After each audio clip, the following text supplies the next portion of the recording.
Comedy now is an art. It's an art form. It involves writing. It involves studying. It involves watching other comedians, not to steal their material, but to see how other comedians work, what the subject matters are of the day, and there's some people who are naturally funny with their friends, and sometimes that can flow to their stage persona. Unmarked police vehicles, like I would never in a million years figure out that blue four-door Ford LTD with the whip antenna and the bumper sticker that says, "I carry a badge," might be a cop. Believe it or not, I actually started out training to be a doctor. And as a matter of fact, I've tried to perform as a doctor, but generally they catch me. Plead the fifth on that, Mr. President. Come on, roll it. I've done nothing wrong. Oh, okay. Yes, you have. I heard the Teamsters breakup. Get French fries at McDonald's. Gee, thanks for bringing along the speech. You held that up. Yeah, I would have been a nurse. And that's what I wanted to do. It's like all my life I wanted to be a nurse. Good evening. Welcome to Periwinkle tonight. Yeah, we're back! This is Charlie Hall's open mic talent show. Charlie couldn't make it, so we'll have a real good show tonight.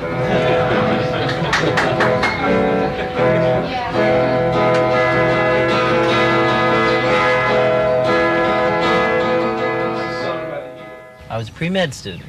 My mother, she says, "Son, you could have been a doctor."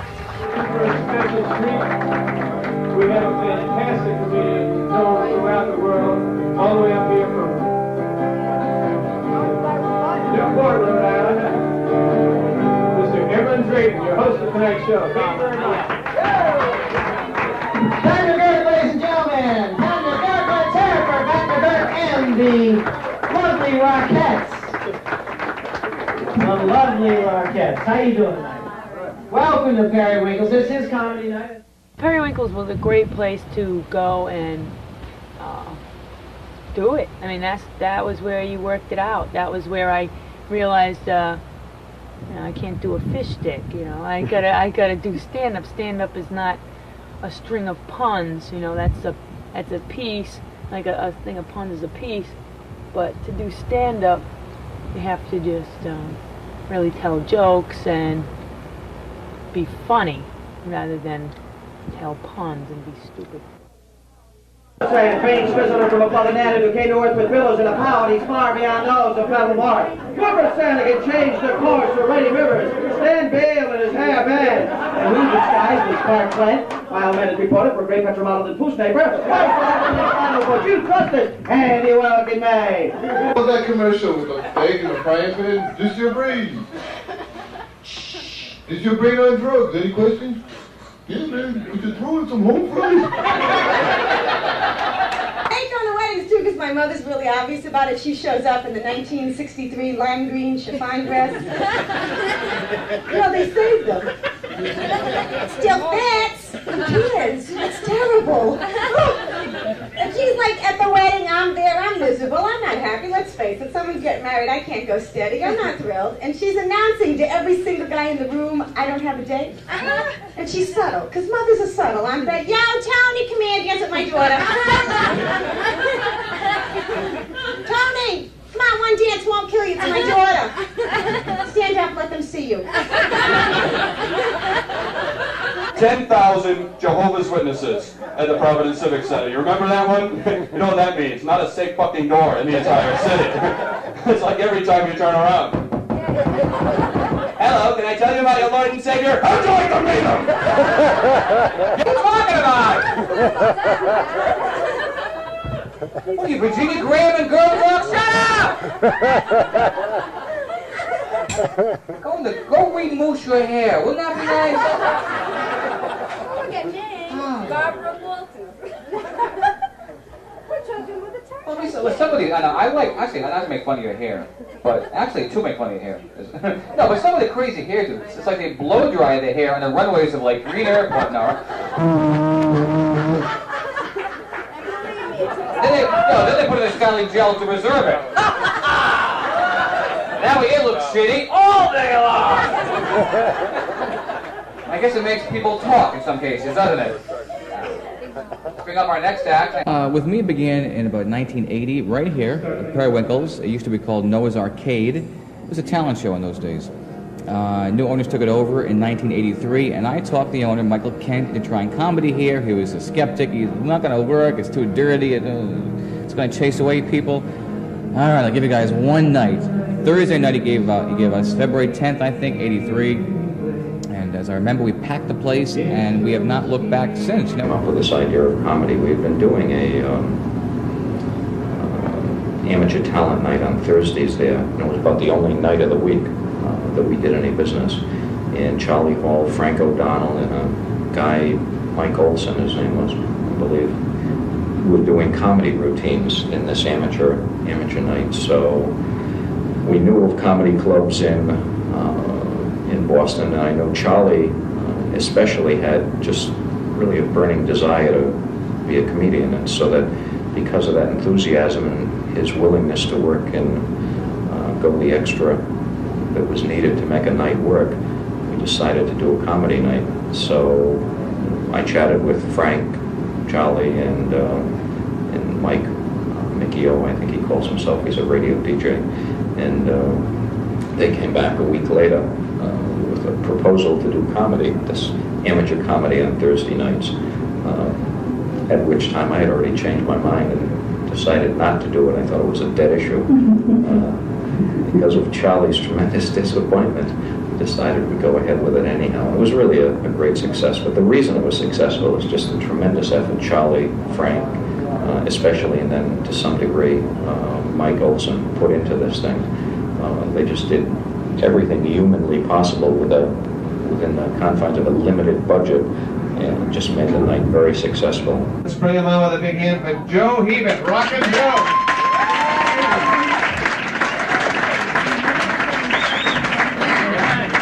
What do you say we hear it one time for Rick Moretti, yo host? Come on! Rick's out working hard. My name is Rockin' Joe. It's great to be here, although I'm in kind of a pissed off mood. I've been on a couple of job interviews lately. Anybody doing job interviews? Yeah, just a couple. I went on a job interview at the local funeral parlor today. I figured I'd get a job. Figured I'd sing at my interview. I fucked it up royally. I don't know. This is the song I sang.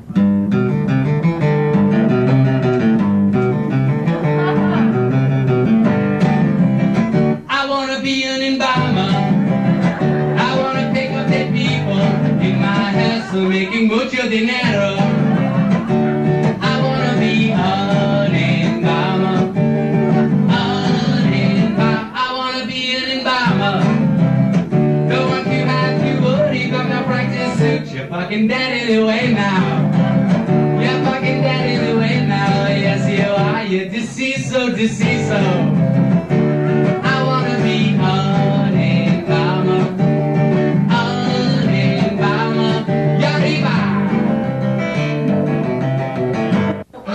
Summertime's here. I like summertime. All the ice cream trucks are out in force playing their little songs. Although I live in Johnston, it's a little bit different. Out there, the ice cream trucks play the theme from The Godfather. Like you see them coming around the corner. Kids are there with this quarter. And the guy's like, yo, here's your freaking fudge bar. And tell your dad he's 3 weeks late on his payment. Mr. Nick don't like that, you know. And then the kid gives him some smart-ass answer. He wakes up with a horse's head in his bed next to him. Of course, the kid would love this. His mother would come in the morning, he'd grab the horse by the lips and go, good morning, Wilbur. Anyway, I'm out of here. Thank you very much. You guys have been great. Tom Domer, ladies and gentlemen, Tom Domer. Come on, let him hear it. Tell me where you got these kids from. I just visualize having children as 9 months of constantly saying to my husband, honey, I think my water broke. Go fix it. Yeah, the first month of pregnancy. Honey, I think my water broke. Go get a plumber. God. Very cool. Let's see that for all right.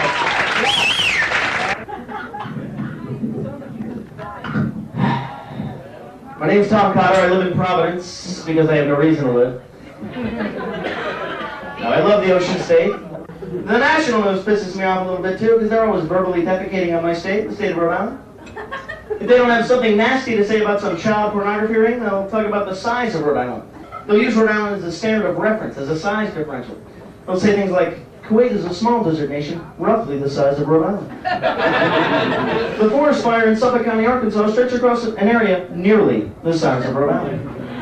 Oprah Winfrey's buttocks is approximately the size of Rhode Island. These things piss me off. Rhode Island women piss me off. Because Rhode Island women feel that the only things they can put behind their ears to make them more attractive are their ankles, and this concerns me a little bit.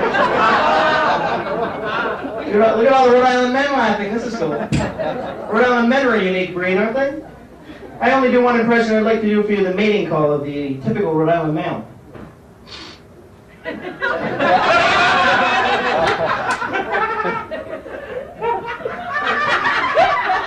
Yo!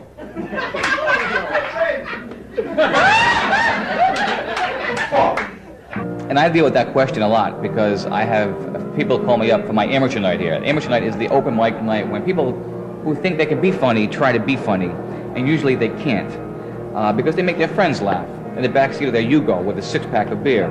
And I think, well, because they can make Joe and Larry laugh, and, oh yeah, I'll make sure I Periwinkle. I'll have a couple of beers, and like, it doesn't work that way. What happened was I started booking and getting more into it and rapping outside in my backyard like I am now. And I still host some shows, but I'm really not performing as much as I'm booking and managing. If a guy does a routine, boy, have you ever seen Gilligan's Island? Isn't that a strange show? They could make a blender out of 2 bamboo poles, but they couldn't fix a hole in a boat this big. Wow, what a genius thought that is. No, it's ridiculous. Everybody's going to think of that. But somebody who goes up and tells a joke, like Stephen Wright, for instance, and says, you know, I went to a restaurant, the sign said, breakfast anytime, so I ordered French toast during the Renaissance. Okay? These are conceptually original pieces, and those are the people that get respect. They might not get the biggest laughs of the guys who go up and do the generic stuff. Wednesday night we do sort of an amateur comedians. Some people go there with wanting to heckle the comedians if they can, or their friends. I mean, they're laughing at their friends, but they're not finding other people humorous. On weekends, people are really going to be entertained. They're easier audiences to deal with.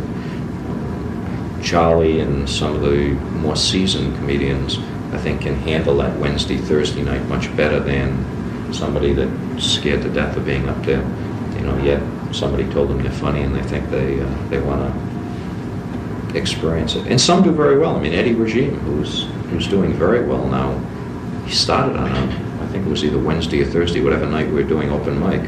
And I believe Charlie broke him in, and the guy, his career's taken off. Some people are really funny with their friends, and they're like, oh, wow, I can be a comedian. My friends think I'm so funny. But then, when you get on stage, it's just a totally different, it's just so different that it's just amazing how different it really is. And you just never know until you do it, how just totally different it is to make your friends laugh and to make a room full of strangers laugh. It's just incredibly different.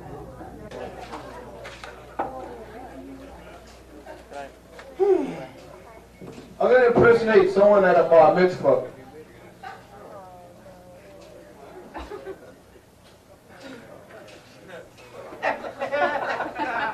Oi, quit calling me cheap.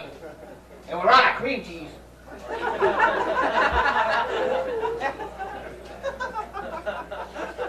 This is scary. I mean, just picture it. Let your mind wander.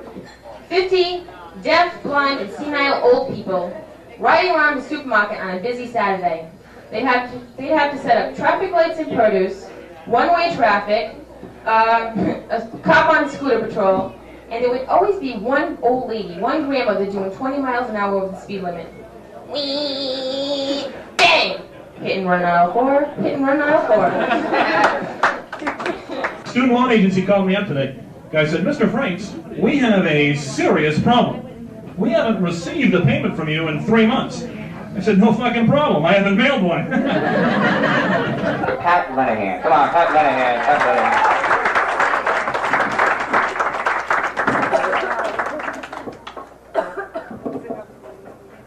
Good evening. I can tell that you all recognize me.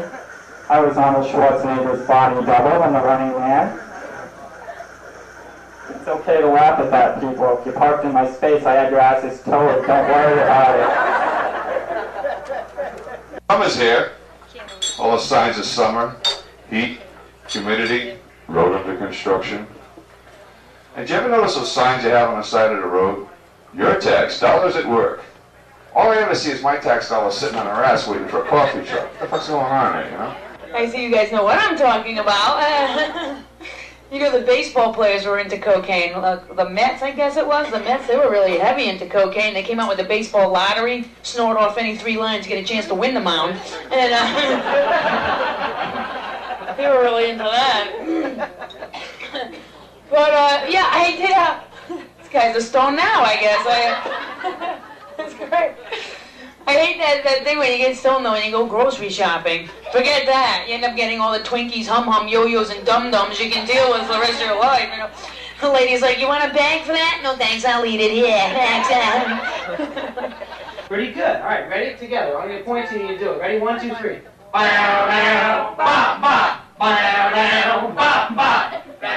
you fall in county jail? Johnny ain't gonna get on the swing.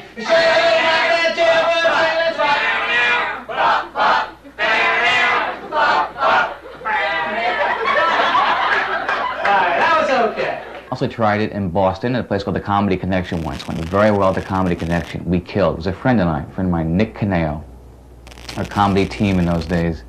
And can I draw you as I talk? Is that okay? Okay, all right. I'll just draw you in the camera. Won't that be nice? And we got to Boston, and we just had a great set. All the guys came over to us. A guy named Bob Goldthwait, you know, was Bobcat Goldthwait on the Police Academy movies. He came over to us, said, "You guys are great. Please come back again. You know, we need new young comedians." Went back the very next week. 1 week, 7 days later, with the same material, died miserably, miserable death. And that was my introduction to the highs and lows of comedy. A role model as a kid, let me think. Comedian-wise, I used to love people like Alan King, Toady Fields. He's maybe the sarcastic comedians as I think about it now. I used to love Paul Lynde. He used to make me laugh. Paul Lynde Block. Paul, why do motorcycle cops wear leather jackets? Because chiffon wrinkles. I used to live for the Hollywood Squares for someone to pick Paul Lynde Block. Lucy. And the Three Stooges. They were pretty much my role models, I think. I love them. And I love Chuck Connors, the rifleman, too. He was one of my idols. Would you shut up? My role models. I guess just women in general that have achieved. There's not like one particular person, or it's groups of people that have overcome situations and have made it. They're the people that throughout the years have just continued on. They didn't stop. My early role models, I think Sister Annunziata at Catholic school. Because I look real good in black. I don't know why. Comedically, I don't know. I think probably Steve Martin was a big influence on me when I first was getting into it, because I always kind of liked his style of comedy. I've since gotten away from that because basically I don't want to make movies and he does. We've had a parting of the ways. I talk to him all the time. It works. Matter of fact, Steve, babes. Yeah, 2 of me, loved ya. So anyway, that wasn't even one of his movies. I don't know why I did that, but that's okay. You get the gist. I don't know. I don't have any role models. I'm my own role model. Do you have any non-comedic role models? Non-comedic role models? Sister Teresa, Mother Teresa. I want to be just like her. I want to get short and wear a dish towel on my head. See, I think everybody's afraid of cops. I really shouldn't be afraid of cops because my brother's a cop. Actually, my brother is a state trooper here in Rhode Island. Now, you guys know all about the Rhode Island State Police, don't you? Recently voted the best-dressed state police department in the entire United States. Other cops fight crime, ours enter fashion shows for some reason. I don't know why. Now my brother's a member of the Izod squad, and he's really proud. It works out well for him.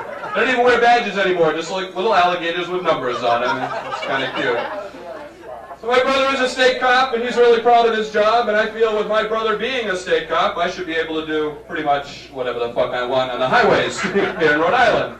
What do you guys think? Does that sound fair? I mean, you know, I should be able to do like 100 miles an hour right through the middle of downtown Providence. Get pulled over by a state cop. All I should have to do is lean out the window and say, "Hi, Steve O'Donnell's my brother." They should make me do 120, don't you think? With a police escort. It's my theory. The cops don't buy it, unfortunately. I've never once gotten a break. I can't even talk my way out of it after that point. If I don't get a break from the other cops, I should at least get a break from my own brother. That makes sense? So unfortunately not with my brother, because my brother is my younger brother, which means I'm his older brother.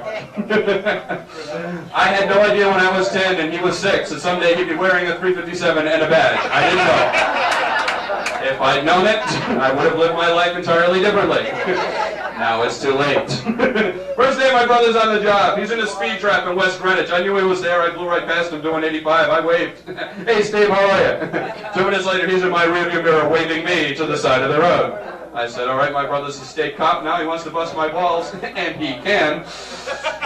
So I pulled over to the side of the road. My brother comes strolling over to me. I don't know what it is about putting on a state police uniform, but the minute you do that, you develop a southern accent. Have you ever noticed that? My brother walks over to me and he goes, "How you doing, boy?" I said, "Pretty good. Mom, know you're talking like that?" He goes, "You're going kind of fast there. I think I'm going to have to write you up." I said, "Steven, come on, I'm your brother. Give me a break." He goes, "Remember when I was 7 and you locked me in the garage?" "Hey, Steven, that was Marine. I had nothing to do with that." "And when I was 16, you put them holes in my rubbers." "Yeah, how's my niece? Haven't seen her in a long time." Cost me $150 for that touching family reunion. I here's something I saw in the paper. I just grabbed it. I actually tore it out of the paper. Okay, tore it out of the... You guys read this article? It's called "Is Rape Sometimes Okay?" Anybody read this? Yeah. Look at these guys. Yeah. It says a bunch of these students say it's acceptable for a man to force a woman to have sex if he has spent $10 to $15 on their date. Now I'm thinking this could bring fast food restaurants to their knees. Who's gonna go to McDonald's now? It's like, "What do you want, honey?" "I just have a Whopper." "No, have a few Whoppers, honey. Have some shakes." "No, all I want is a Whopper and a large fry." The guy's like, "Whopper, large fry? What the hell is that? That's 2 hand jobs and a French kiss. Come on, get away here." This is my impression of the telephone auction program. Okay, our auctioneer, Chuck, take it away. Okay, next item up for bid is beautiful American Tourister bag. Now, in order to get the weekend or the overnight, the one you got hats, gloves, and scarves into, and if you order all 8 pieces, you pay $1,500 or $1,600 for these. We got 350 million of these out back, and we need the space. We'll start the bidding at $5. Think about it. I got 10 to buy, 20 here, 30 back, 40. I got that 50 to buy, 60 where? 70, I'm gonna get 80, 90, 100, I'll bid 110, 10, 20 to buy. I got 130, 40 is here, now 50 back, 60, I got 70 buy, 80, 90, 200, 210, 20, 30 is where? I got 230, 40 buy, 40 is here, now 50 I got now. And when all this shit's going on, right, there's that weirdo over there, Darryl. Remember him? He's like, and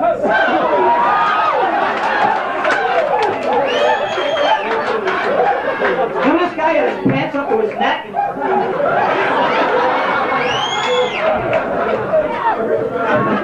And Chuck would keep going, right? 350, 400, I got 4 and a quarter, 4 and a half, 75, 5 to buy, I got 5, 5 and a quarter, you and me half, 75, 6 is where, 6 and a quarter, I got 6 and a quarter, 6 and a half, 7 to buy, 675, now 7, I got, hold it, stop the bidding, stop the bidding. I got a high bid of $700. I want to do something crazy.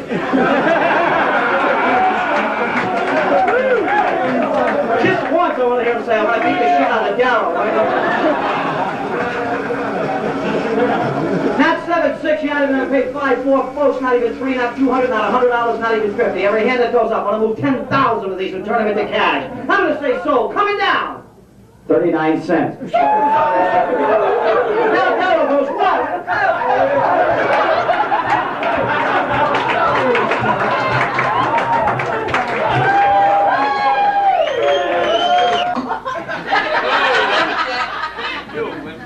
My wife's been complaining about that too.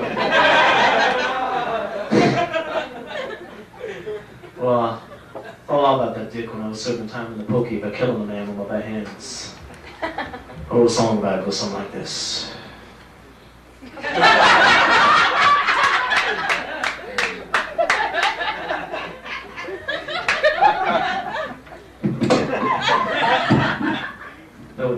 to me. See you, baby. It's all the women out there. They love me.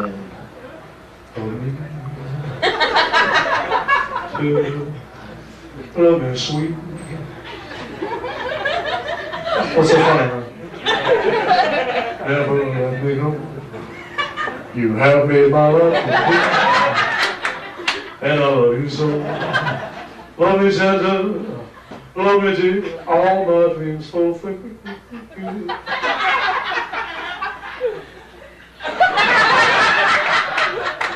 Oh my darling, I love you. And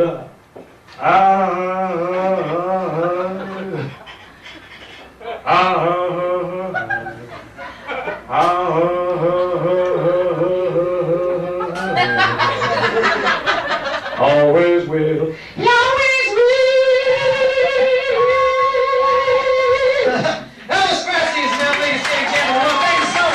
Basically said, I'm going to become a stand-up comedian, and I moved to New York, and I tried it there for a year, and New York was not my kind of place, because I couldn't have a garden, I couldn't, I only lost weight in the summer because I couldn't afford an air conditioner, and so I moved up here and scrounged together and got a job working for Here's Newport, which is a multimedia, multi-image show, and I became the director of the America's Cup Exposition, and all of that was sort of still in show business, so I felt like I was still in my field. But then Periwinkles came along, and what do I think comedians have in common? With me, nothing. No, I think every comedian pretty much has a 4-acre farm, and I think most of them have a pig.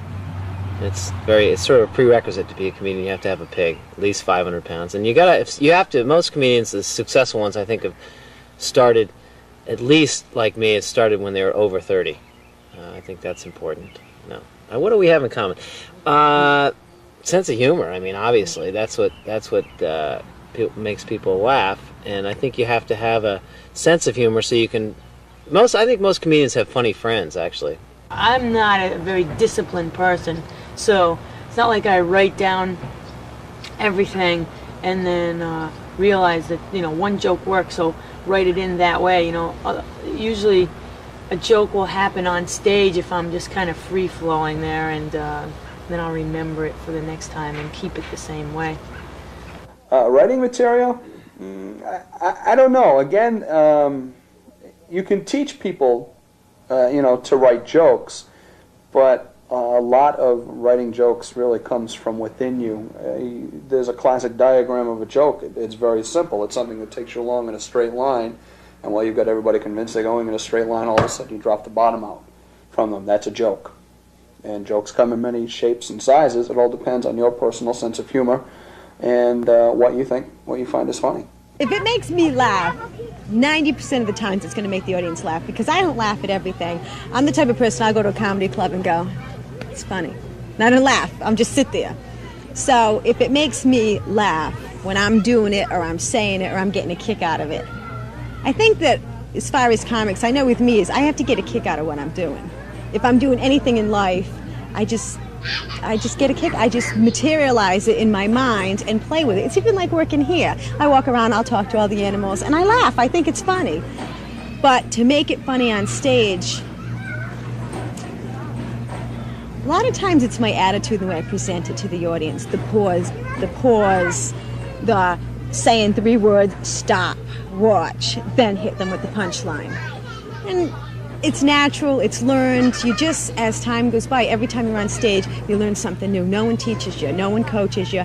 You learn yourself, you write it, produce it, perform it, and if it works, it works. If it doesn't, the audience tells you if it's funny.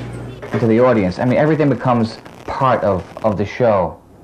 I'm aware of everything. I'm aware of every person in that crowd and where they're sitting, if they could see me. If I see a person who's straining his neck to look around a corner to see me, I will move out to the very end of the stage so that person can see me. I'm aware of every laugh I get and how it relates to every laugh I've ever gotten on that joke. Some comics say, oh, I don't know, how was the laughter on that? I can never hear the audience laugh. I hear everything. I see everything. I could be in the worst mood in the world. When I get up on stage, It's even worse. No, it's you forget everything. It's total escapism. It beats liquor. It beats drugs. Drugs? No. Well, it beats liquor. It beats liquor and drugs. You get up on stage and you forget about everything. You can. Oh, Mrs. Spock getting a blowjob.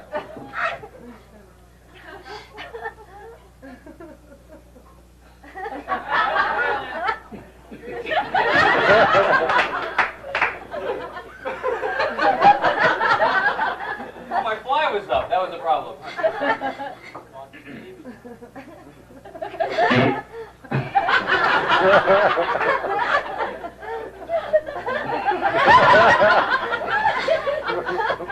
Cut it out. Mrs. Spock getting a blowjob. Take the mic. Take the mic. You may begin. Fascinating. Intensify. Oh, hurry, shut up! Ooh. Tribbles.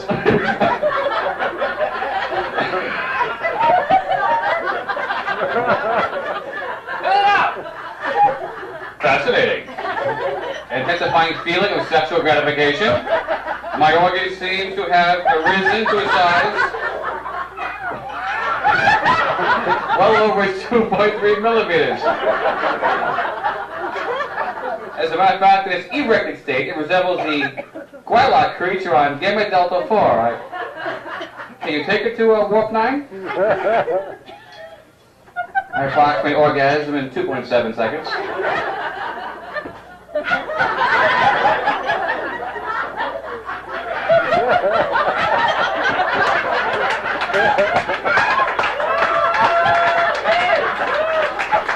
Thank you very much. You have your promotion, Mr. Sulu. I never milked that one that long. Oh yeah, that'll make cable TV, won't it? Yeah. I'll be on Letterman any day now. Yeah. Where's this seeming comedian, Charlie Hall? Bring him up on stage. Timing is everything. Stage presence. People that do very well just look like they have tremendous confidence in themselves on stage. You just feel that in the audience that these people are just very secure about what they're doing. I think the last thing the audience wants to do is sit and watch somebody who's sweating and it's obvious that they're really struggling and that they're a nervous wreck. It makes the audience nervous, I think. One thing, charisma, it takes to make it in the business. You need charisma. I'm not saying that everyone has it and everyone who makes it has it. I'm saying that's the single most important quality that can help you make it. You have to have stage presence, and but you can develop that if you have a sense of humor. And I think you got to kind of have cast fate to the wind a little bit when you get up on stage, because basically there's very few comedians that got up on stage and the first time they get up there killed, or at least if maybe they killed the first time, but then there's been plenty of bombs before they got successful. This is Porks Illustrated. Who's the greatest, Bobby Bohr or the Great Grunsky? Neither. You are. Maggie. Maggie. Maggie. That's tough. Yeah. Here, come on, baby. You. Let's talk about hams.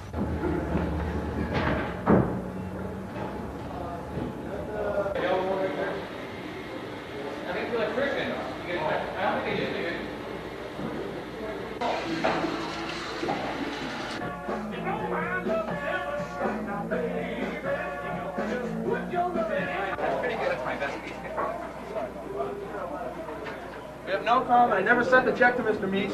Never do it. Good time call at your mom's number. For a mediocre time call. At least I know who my mother is, pal. And my mom gets out of bed to go to work in the morning. Pretend you're a tough guy. Pretend you're like Arnold Schwarzenegger from the Terminator. Walk right into that drugstore, up to that counter and say, "Trojans, give them to me now."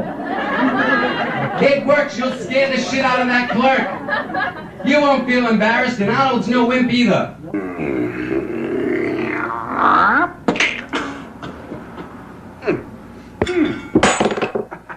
and broke. But it's usually after. Sweet. Come on, girl.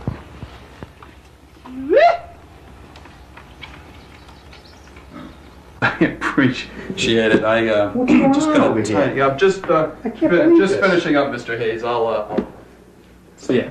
Have a nice day.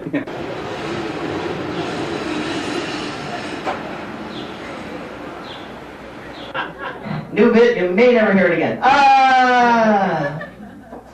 Well, I'll tell you what, I've had my fun. I've probably abused and pissed off most of you, so I'm going to mosey on out of here while I've got you all angry. Thanks so much, Tom Cutter. Don't worry, it's a Ramses. I'm kind of waxing nostalgic, kind of waxing comedic, you know. I'm waxing my legs, as a matter of fact. I'm waxing my floor as we speak. So be nice to them. If you feel you have to say something, wait until I'm up, and I'll have as much fun with you as I did with Dwight and Ralph over here. Oh, yeah! I don't care, I'm gonna kill you. I'm going, Ma, that's not your kid. My name's Mary Ellen DiPatrelli. You're a real nice crowd tonight. Here's a picture of my brother and I thought for a minute they were two elderly Jewish men on my grandparents' porch. In September, I took her with me back to school. October, all my friends think she's really cool. November, my best friend, you made a pass. Any of you see those billboards they have up now? They're all over the place. It says, pregnant and no health insurance, and then there's an 800 number you can call. Don't call it. It's my mother's number, okay? You dial the number, she's on the other end going, you should have thought about that before you got yourself knocked up, you little slut!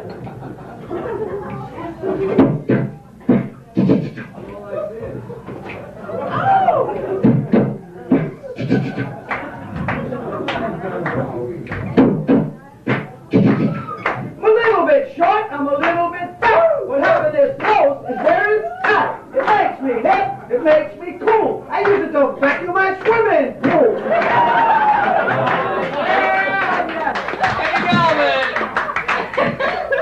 We'll be performing all next week at Toys R Us.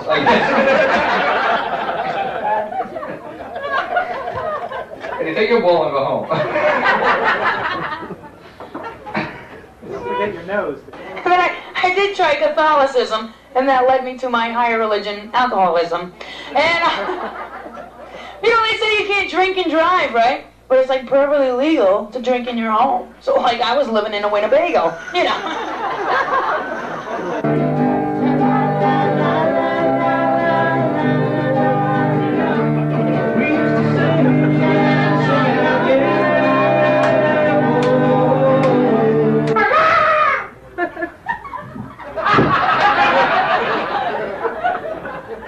Come on over, I want to smack a little sense into that head of yours. As though beating someone physically makes them more intelligent. If this were true, Dad, Michael Spinks pretty much became Einstein last Monday night, didn't he? When I was a child, my parents used to make me sit on the TV to get better reception. It was great because if I crossed my legs just right, I could steal HBO. I don't know why she keeps yelling at me. I wish she'd give it a rest. Is she having just a bad day, or is it PMS? It's just another might all Monday, not another fun day. It's a shooter with a gun day, just another might all Monday. I hate shopping at Kmart. This is like a form of birth control in itself. And they had, when I was younger, I had an opportunity to get a job at a construction company. And I said, okay, this is great. I went down and applied for the job, and the guy says, can you operate a shovel? I said, sure. He said, how about a rake? I said, yeah. So how about a broom? I said, sure, all three of them. Why? He said, I'm sorry, we can't hire you. You're overqualified. That worked last week. Fortunately, I was. I think my father taught me to be that way because he used to feed me chocolate sandwiches, which were actually coffee grounds. He pulled some good jokes on me. Laughter has some therapeutic benefits that we're all aware of. It makes people feel a lot better. You can forget about your troubles for a little while. So perhaps I'm helping along those ways to help people feel better for a little while anyway. But I'm not a doctor. But if getting... Oh, never mind.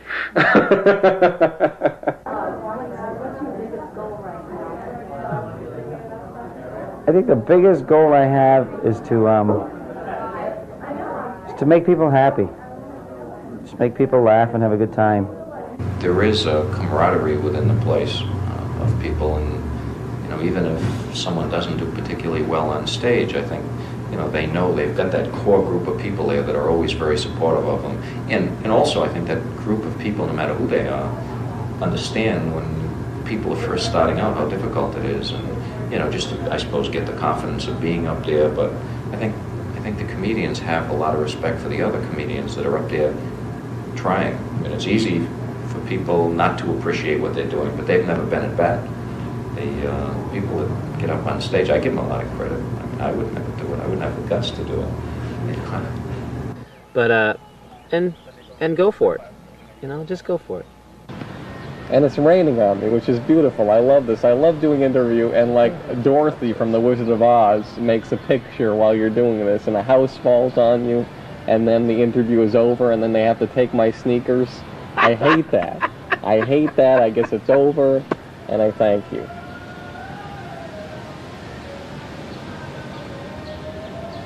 Is that it?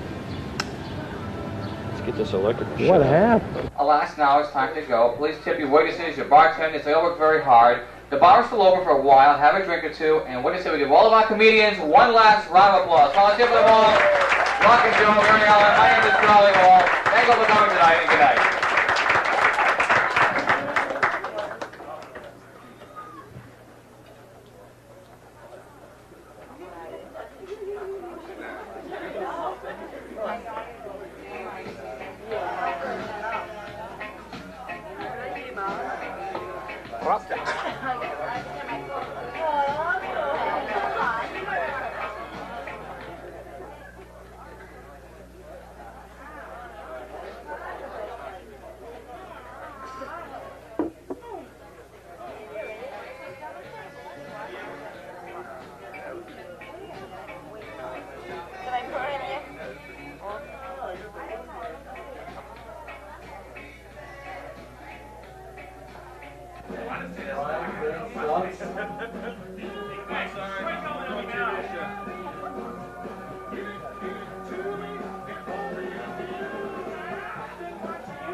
Joe, you didn't want any of that, did you?